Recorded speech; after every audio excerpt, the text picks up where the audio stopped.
మా అన్న బాబు మోహన్, నా మనవడు బాబు మోహన్. ఓకేనా? నేను బాబు మోహన్, కోట శ్రీనివాసరావు. ఆ రోజుల్లో 3 ఇన్విటబుల్స్ అనేవాళ్ళు మమ్మల్ని. మేము ముగ్గురం కంపల్సరీగా ఏ సినిమాలైనా ఉండి తీరాలి. ఇది నేను చెప్పేది ఒక 10 to 15, 20 years బ్యాక్. ప్రతి సినిమాలో కోట శ్రీనివాసరావు, బ్రహ్మానందం అండ్ బాబు మోహన్ ఉండాలి. మేము ఇందాక చెప్పాడు బాబు మోహన్ గారు ఏమన్నారంటే, మేము ముగ్గురు ఒకే రూమ్లో ఉండేవాళ్ళం అని. మీకు తెలియదు, నీకు టైం సెన్స్ తెలుసురా అసలు? నీకు మనవడు అనుకున్నావు, ఇష్టం వచ్చినట్టు తిడతాను. ఇప్పుడు నువ్వు నోరెత్తడానికి వీల్లేదు. ఎందుకంటే 6:30కి గౌతమ ఎక్స్ప్రెస్ ఎక్కి సికింద్రాబాద్లో, పర్లేదు పరువు ఉంటే కదా పోవటానికి, 6:30కి గౌతమ ఎక్స్ప్రెస్ ఎక్కాలి. వీళ్ళిల్లు సికింద్రాబాద్ పక్కనే. కరెక్ట్గా 6:31కి ఒక వ్యక్తి ఒక బ్యాగ్ వాడి చేతిలో పట్టుకొని పరిగెత్తుకుంటూ వచ్చేవాడు కంపార్ట్మెంట్ దగ్గర.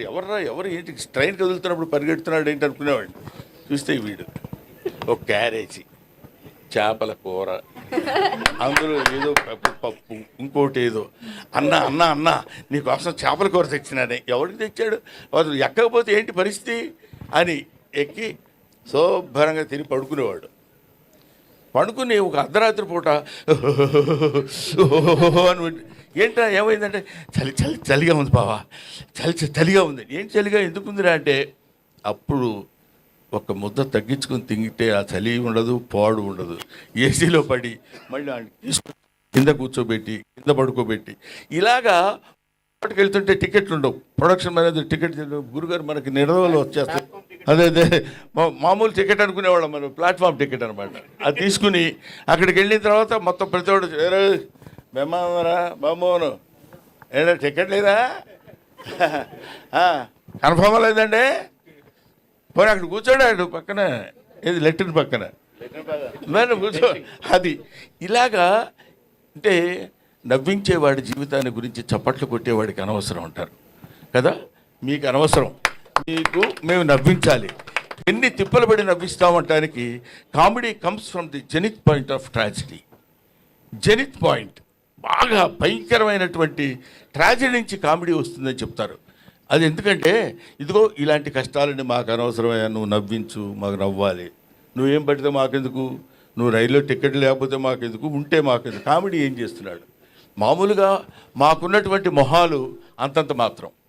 ఈ మొహాల్ని మళ్ళీ ఇందాక మన మిత్రి సత్య చెప్పినట్టు మా మొహాల్ని వికృతంగా మార్చుకుని, వాడు ఇలా కొట్టబోయాడు అనుకోండి, ఇలా అనాలి. అలా అంటే కానీ నవ్వరు. అలా నవ్వటం కోసం 24 గంటలు ప్రయత్నం చేసి, రిహార్సల్ చేసుకుని, కష్టపడి తీసుకొచ్చి మిమ్మల్ని నవ్వించడానికే మా ఏడుపంతా. అటువంటి కామెడీ జీవితాల్ని పంచుకొని పుట్టినటువంటి మమ్మల్ని మీరు ఏదైనా చిన్న చితక పొరపాట్లు, తప్పులు, ఉప్పులు ఉన్నా పండురా పాపం పొద్దున్న లేస్తే నవ్విస్తాడు అని వదిలేద్దాం అనే పెద్ద మనస్తత్వాన్ని మానవాళి తెలుసుకోవాలని నా మనస్తత్వం. అది నా బాధ్యత. అది మనుషులు మానవులమైనందుకు ఎక్కడ ఒక్కొక్కటి జాబ్ ఏంటి? మిమ్మల్ని నవ్వించడం, to make you happy, right? ఆలోచన కలిగినటువంటి వ్యక్తులకి మీరు కమెడియన్ని చీప్గా చూడొద్దు. అభిమానించండి, ఆదరించండి, ఆరాధించండి, అల్లరి మాత్రం చేయొద్దు. This is my personal request. అవునమ్మా, 40 సంవత్సరాల సుదీర్ఘమైన చరిత్రలో ఎంతోమంది ఎన్నో రకాలైనటువంటి, ఇప్పుడు మా జనరేషన్ వాళ్ళు తెలుసుకోవాల్సినటువంటి విషయం ఏంటంటే, మా జనరేషన్ అంటే ఇప్పుడు మేమున్న వాళ్ళకి, if you allow others you will become first man, if you don't allow others you will become last man అంటాడు. మన తర్వాత వచ్చే వాళ్ళకి అలా దారి ఇవ్వాలి, వెళ్ళండి అని. లేదు నేనే ఉంటాను, తలకి రంగేసుకుంటాను, జుట్టిలా తిప్పుతాను, తల ఎంగా కనపడతాను అంటే కుదరదు. మనం చెయ్యగలగాలి. వయస్సు ఒకటి ఉంటుంది. కాబట్టి అటువంటి పరిస్థితుల్లో మనం మన యొక్క స్థితిగతుల్ని, మన యొక్క ఏజ్ని, మన యొక్క విషయాన్ని అంతా మనం జాగ్రత్తగా మనల్ని మనం పరిశీలించుకుని ఆత్మవిమర్శ చేసుకోగలిగినప్పుడు 10 కాలాల పాటు హాయిగా ప్రశాంతంగా నువ్వు ఉంటావు, 10 మందిని ఉంచగలుగుతావు. అందువల్ల ఇవి మనం తెలుసుకోవాల్సినటువంటి, జీవితంలో తెలుసుకోవాల్సినటువంటి నగ్న సత్యాలు, నిజాలు. అందుకనే మనకి ఇది నేరము తప్తలోహమున నిలిచి అనామకమై నశించు, ఆ నేరమే ముత్యమట్లు భాషించు, నడినీదళ సంక్షితమై అంటాడు. నీటి చుక్క తప్తలోహమున నిలిచి బాగా కాలుతున్నటువంటి నీళ్ళ పెనం మీద వేస్తే చుయ్యమని అది దానికి నామరూపాలు లేకుండా వెళ్ళిపోతుంది. అదే నీటి చుక్క తామర ఆకు మీద పడినప్పుడు ముత్యంలా అనిపిస్తుంది. అబ్బా ఇది ముత్యమా అనే భావన మనకు కలుగుతుంది. అలాగే దేవుడు గుళ్ళోకి వెళ్ళి రూపాయి బిళ్ళ దేవుడు గుళ్ళో వేస్తే అది పోతుంది. ఆ రూపాయి బిళ్ళ బయటికి తీసుకొచ్చి ఎవరికన్నా ఇస్తే ముష్టవు. కాబట్టి దానికి ఉన్నటువంటి విలువ దానికి ఉంటుంది. దాన్ని ఉపయోగించేటువంటి విధానం మాత్రం మనకి కనిపిస్తూ ఉంటుంది. కాబట్టి మహనీయులందరికీ ఇంతమంది ఇంత ఓపికగా కూర్చుని, ఆ తర్వాత ముఖ్యంగా వీళ్ళ పేరు చెప్పబోతే బాగుండదు, అందరూ మెడల పైకి చూస్తున్నారు, సీను ఇటు పేరం గ్రూప్ వాళ్ళు. కాబట్టి మేము ఇంత కష్టపడి మేము సన్మానం చేస్తే ముఖ్యంగా ఇక నుంచి ప్రతి బర్త్డే మేమే చేస్తాం. అన్నయ్య గారు, మీ 100వ బర్త్డే కూడా ప్రపంచవంతంగా చూసే విధంగా మేము చేస్తామని ఈ సభ మీదుగా చెప్తున్నాం. ఇప్పుడు ఏదైనా చిన్న చిన్న పొరపాట్లు జరిగి ఉంటే క్షమించండి. నెక్స్ట్ బర్త్డేకి శిల్పకళా వేదికలో అతి పెద్దగా చేస్తాం అన్నయ్య. ఇంతకంటే పొరపాటు ఏమైనా ఉంటుందా? పావు గంట వాగే, ఇప్పుడు 1 మినిట్ అని చెప్పి 1 సెకండ్. కాబట్టి పర్లేదు నాన్న, ఇలాంటివి టు ఎర్ర్ ఈజ్ హ్యూమన్. తప్పు చేయటం మానవ లక్షణం, మానవ సహజం. అది తప్పు చేసేవాడి గురించి 2 4 2 4 8 2 5 10 2 6 16 12 2 7 14 2 8 16 అని అన్నాం అనుకోండి, పొరపాటున ఇప్పుడు చూసారా మధ్యలో 2 6 16 అనేసరికి ఏయ్ అన్నాడు అంటే నిజం అన్నీ మంచి చెప్పేంత వరకు ఎవడు పట్టించుకోడు. ఎక్కడో ఒక చోట నోరు జారుతాం, తప్పు జారుతాం, దాన్ని వెంటనే క్యాచ్ చేస్తారు. అది హ్యూమన్ సైకాలజీ. నువ్వు కాదు, నీకేం తెలుసు నీ మొహం. కాబట్టి ఇటువంటి స్థితిలో పొరపాట్లు ఏవేవో జరగటాలు, ఏవేవో చేయటాలని కాకుండా ఇదిగో ఈ సీని ఇన్ఫ్రా మీరందరూ మాట్లాడకండి. చూసారా, 10 మందికి చెప్పేవాడిని ఒకటి చూపించుకోవాల్సిన పరిస్థితి ఏర్పడింది. సీని ఇన్ఫ్రా వాళ్ళకి పేరం గ్రూప్. అవునమ్మా, ఏమమ్మా చెప్పకపోతే ఏం చేస్తారు ఇప్పుడు? గిరీష్మా గారికి. ఆ తర్వాత నాకు పాపం ఇతను 4 రోజుల క్రితం వచ్చాడు ఇంటికి. వచ్చి నన్ను మీకు సన్మానం చేస్తున్నామండి అన్నారు. నేను సన్మానాలు ఇవన్నీ ఒప్పుకొని చాలా కాలం అయింది. ఎందుకు ఏమి అంటే ఒక స్టేజ్లో మనకు సన్మానం చేస్తున్నాను కానీ శుభ్రంగా స్నానం చేసి మొహం పౌడర్ గౌడర్ రైస్ చేసుకుని సన్మానం అనుకుంటూ వెళ్ళేవాడిని. ఏం చేసామని మనకి సన్మానం? ఇంకా ఎంత చెయ్యాలి? ఎంతో చేయాల్సింది ఉంది కదా, వద్దులే సన్మానాలు అవి అనుకుంటే కాదు సార్, మేము మీకు ఎప్పటి నుంచో సన్మానం చేయాలని అనుకుంటున్నాను. మీ దగ్గరికి రావడానికి యాక్సెస్ దొరకలేదు, అది దొరికింది. అటువంటి పరిస్థితుల్లో మీకు మేము సన్మానం చేయాలి, మనస్ఫూర్తిగా చేస్తామండి, మీరు దయచేసి యాక్సెప్ట్ చేయండి అని. మన శ్రీను, నువ్వు ఉండవయా బాబు,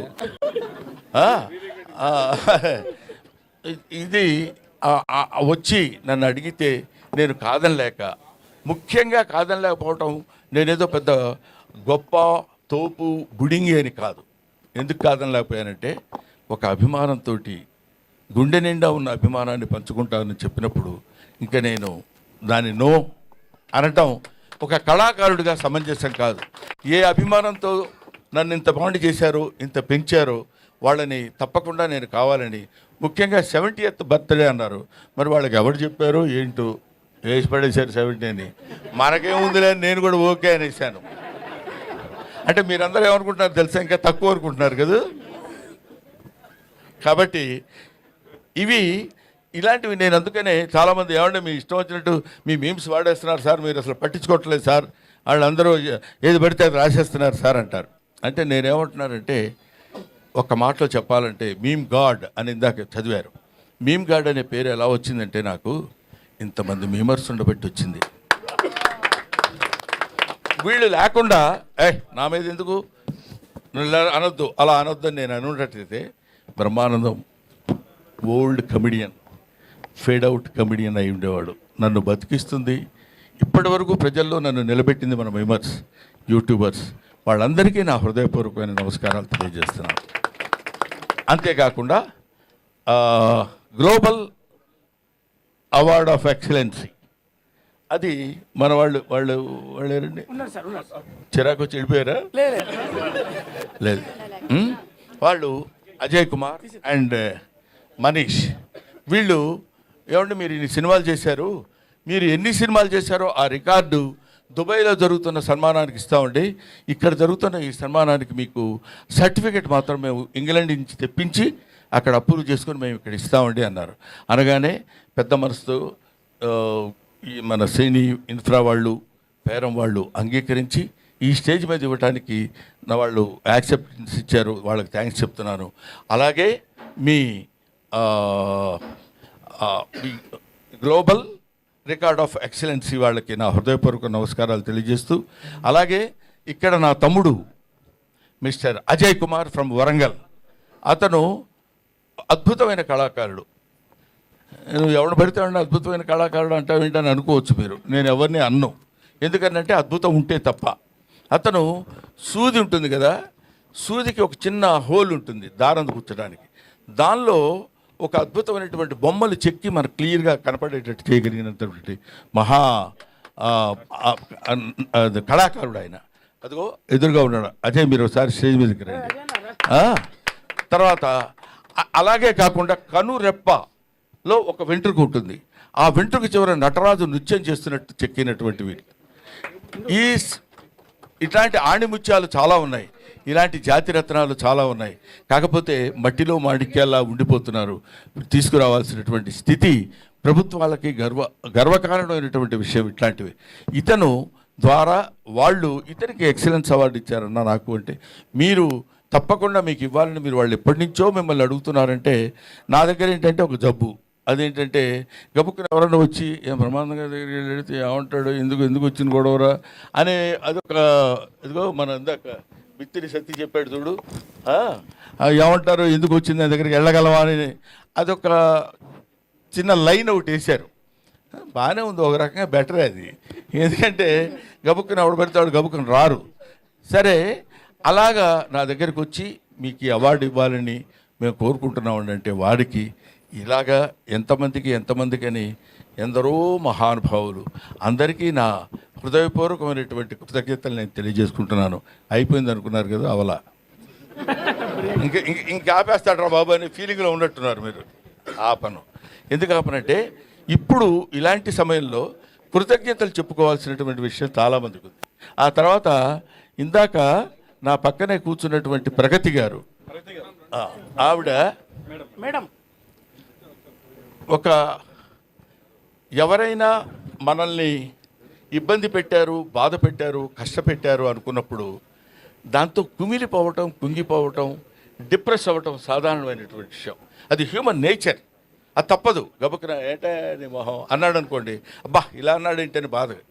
దాన్ని ఛాలెంజింగ్గా తీసుకుని life is a game, you should play it, life is a challenge, you should meet it అని నిరూపించినటువంటి ఒక అద్భుతమైనటువంటి వ్యక్తి ప్రగతి. కాబట్టి వీళ్ళు ఇలాంటి వాళ్ళు ఎంతోమంది ఉన్నారు. ఇప్పుడు బాబు మోహన్, ఇప్పుడు ఏదో కమిడియన్ బాబు మోహన్ అన్నాడు. పరువు ప్రతిష్ఠ అనే సినిమాలో బాబు మోహన్ గారి నటన ఒకసారి ఇంటికి వెళ్ళి వీలుంటే ఒక 5 నిమిషాలు 10 నిమిషాలు మీరు దాన్ని ఏమంటారు గూగుల్ కొట్టి చూడండి. ఎర్రగూడ అనే సినిమాలో నేను తను ఇద్దరం కలిసి, తను కాటికాపరిగా నేను బ్రాహ్మణుడిగా ఇద్దరం కలిసి గొప్ప స్నేహితుల కింద నటించినటువంటి అద్భుతమైనటువంటి నటన చేసినటువంటి మహానటుడు అలా కనిపిస్తుంటాడు. కానీ అలా ఏదో సినిమాల్లోకి లేదా రాజకీయాల్లోకి వెళ్ళిన తర్వాత ఆయనలో వచ్చినటువంటి మార్పులు బోర్డని ఉండొచ్చేమో, కానీ నటుడిగా ఒక అద్భుతమైనటువంటి స్థితి ప్రజ్ఞత కలిగినటువంటి వాడు. ఎందుకంటే మామూలుగా ఇప్పుడు మనం చెప్పుకోవచ్చు, కోట శ్రీనివాసరావు పక్కన నిలబడి అతనితో జోడీగా, కోట శ్రీనివాసరావు అంటే వాడు అపర నటరాజు, అటువంటి వాడి పక్కన నిలబడి ఇదిగో బాబుమోహన్ గారు ఉంటేనే బాగుంటుందిరా కోటగాడి యాక్షన్ అని అనిపించుకోగలిగినటువంటి ఇలాంటి వాళ్ళు ఒక ధర్మవరపు సుబ్రహ్మణ్యం, ఒక ఎంఎస్ నారాయణ, ఒక వేణుమాధవ్, ఆ తర్వాత ఒక ఎవరు మన సునీల్ ఉన్నాడు రా, ఏవిఎస్, ఏదో నోటికి వచ్చిన పేరు చెప్పేస్తామండి. వీళ్ళందరూ కీర్తిశేషులు రచ్చ రవి అంటే ఎలా బాగుంటుంది కదా. అందుకని ఇటువంటి వాళ్ళందరూ అట్లాంటి చదువుకున్నటువంటి వాళ్ళు, ఎడ్యుకేషన్ ఉన్నటువంటి వాళ్ళు, వీళ్ళు ఈ సినిమా ఇండస్ట్రీలో అప్పటి వరకు బ్రహ్మాండంగా నవ్వించి వదిలిపెడతారంటే నవ్వు ఎక్కడి నుంచో తెలిసిన మనుషులు వాళ్ళు. ఇందాక చెప్పాను, బజార్ను నడిచి వెళుతున్నప్పుడు కాలికో దెబ్బ తగిలింది అనుకోండి, మొట్టమొదట ఆ దెబ్బ చూసుకొని అబ్బా చచ్చిపోతున్నావురా బాబోయ్ ఇదేంటి ఇలా జరిగిందని, దానికి అని అన్న దీన్ని నేను చూడండి అంటే వెంటనే వాడు హాస్పిటల్కి తీసుకెళ్ళి ఒక ఇంజక్షన్ చేసి కట్టుకట్టి వదిలేశారు అనుకోండి, ఓకే. రెండోసారి తగిలింది అనుకోండి, అబ్బా మళ్ళీ అక్కడే తగిలిందిరా బాబు అని అనుకుంటాం, ఇంకా ఎక్కువ బాధపడతాం, ఇంకా 2 ఇంజక్షన్లు ఎక్కువ చేయించుకుంటాం. అదే 10వ 11వ తగిలింది అనుకోండి, అదేంటరా అది ఎప్పుడు ఇక్కడే తగులుద్ది, ఏంటో ఎక్కడ ప్లేస్ లేనట్టు అక్కడే తగులుద్ది ఏంటి, ఇంజక్షన్ చేసి ఇంజక్షన్ అదే బదులేవే. అక్కడి నుంచి అంతటి విషాదం నుంచి కామెడీ పుడుతుంది. కాబట్టి ఆ కామెడీ నేర్చుకొని మీ అందరికీ పంచిపెట్టేటువంటి ఈ హాస్య నట బృందాన్ని, మీరందరూ హాస్యాన్ని, ఎందుకంటే ఒక హాస్యం ఎంత గొప్పదంటే ఇంకా నేను చాలాసేపు చెప్పగలను, మరీ ఇంత హింసించకండి సార్, వాళ్ళు భోజనాలు పెడుతున్నారా ఉన్నాయంట, అయితే పర్లేదు చచ్చినట్టు వినాలి మీరు.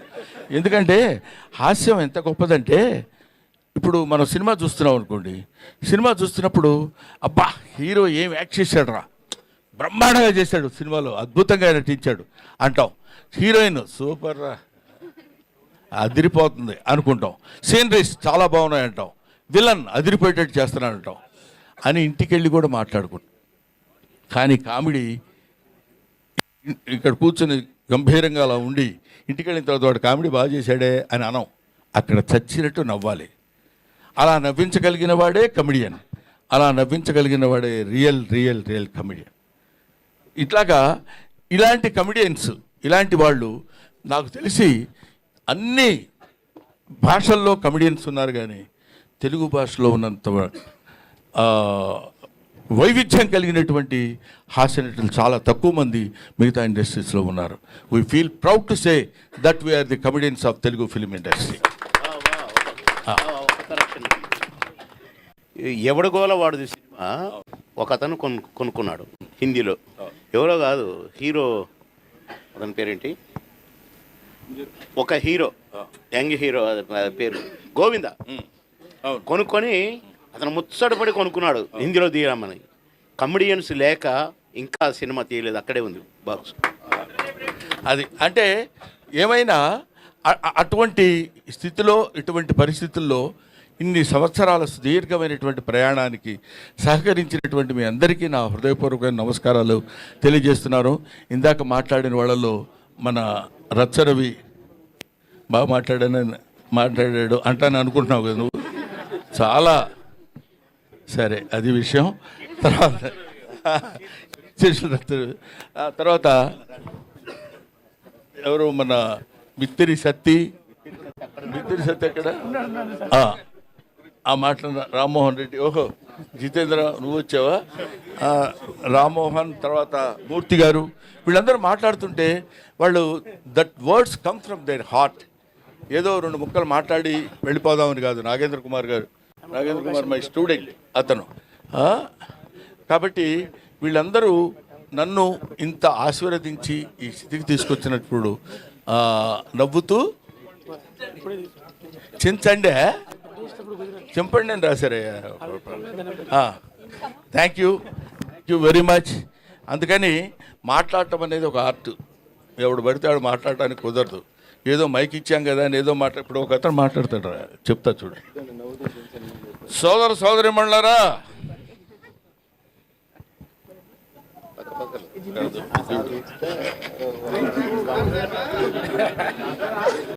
భయం జనాన్ని చూశాడు, కంగారు వచ్చేసింది. నేను చెప్తాను. ఈరోజు కొంచెం అర్థం ఇవ్వండి. మళ్ళీ అరిచాడు. ఈరోజు నేను అది ఈ గ్రామానికి నేను ఇది కావాలని నేను ఎంతో ఇదయ్యాను. నేను ఇదవటం వాటిలో వాళ్ళందరూ నన్ను ఇది చేయటం నేను ఏదో రకంగా ఇదయ్యాను. కానీ ఒక్క విషయం నేను మీకు అది ఇలాగా రకరకాలుగా మాట్లాడే వాళ్ళు ఉంటారు. అలాంటి వాటిలో సబ్జెక్ట్ లేకుండా మాట్లాడటం చాలా కష్టం. ఇప్పుడు బాబుమోహన్ అనేటువంటి వాడు చాలా గొప్ప నటుడు, అంతేకాకుండాను అటువంటి మహనీయుడు ఇలాగా రకరకాలుగా రకరకాల పద్ధతుల్లో ఇష్టమైన ధోరణిలో మాట్లాడుకుంటూ వెళ్ళిపోకుండా కంటెంట్ ఉన్నతోటి హృదయంతో మాట్లాడేటువంటి ఈ ఫంక్షన్కి నా హృదయపూర్వకమైన నమస్కారాలు తెలియజేస్తున్నాను. ఇక్కడ నట భీష్ముడు మా ఎవరు లంక భద్రాద్రి శ్రీరామచంద్రమూర్తి గారు ఉన్నారా, వెళ్ళిపోయారా? ఎల్బి శ్రీరామ్ గారు. లంక భద్రాద్రి శ్రీరామచంద్రమూర్తి గారు అంటే ఎంఎస్ నారాయణ ఆయన మీద జోక్ వేశాడు. మీరు ఎంత కాంట్రవర్షియల్ పర్సన్ కూడా లేడండి అన్నాడు. అదేంటి కాంట్రవర్సీ, నేను కాంట్రవర్సీ ఏంటి సార్ అన్నాడు ఆయన. అంటే అప్పుడు ఆయన చెప్పాడు, మీ ఇంటి పేరు లంక, నీ పేరు శ్రీరామచంద్రమూర్తి, ఇంతకంటే కాంట్రవర్సీ ఏం కావాలండి అన్నాడు ఆయన. Thank you very much. Sir ఒక చిన్న రిక్వెస్ట్ ఆడియన్స్ నుండి, నవ్వుతూ చింపండి అనేసి వచ్చింది. ఈ పేపరా? పేపర్ చింపాలట. పేపర్ నవ్వుతూ చించడం ఎందుకండి? నవ్వుతూ నవ్వించండి అంటే బాగుంటుంది. Thank you very much. Okay.